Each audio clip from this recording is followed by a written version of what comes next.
Alright, so the Andrew Breitbart / Shirley Sherrod story gets a little bit more crazy. CNN had aired, I believe last night, the footage of the supposed farmer couple that Shirley Sherrod was mentioning in her NAACP speech. And there's no way to know who she was talking about because she didn't say, hey, the Spooners was the family I was talking about. She was merely relating an anecdote to make a broader point on the message of inclusion, which ended up getting turned around on her face.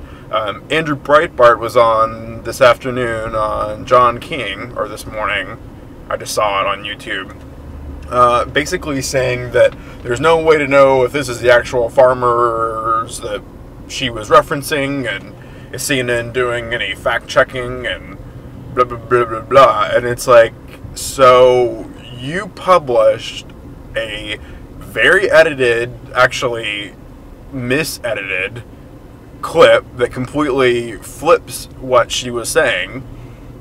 You don't apologize for airing such an unedited clip without knowing the source, without seeing if that was taken in context. It cost this woman her job, partly because of overreaction, but partly because of your slanderous edit of the videotape. And now you are, taking CNN to task and asking them to check their facts and blah, blah, blah. Really? That's the game you're playing?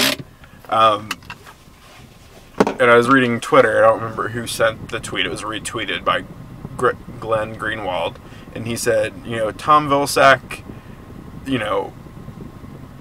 we're taking it under review is not what you need to say. What you need to say is you made a mistake, and you're going to correct it. And she is at least owed an apology and her job back, or at least an offer of her job back.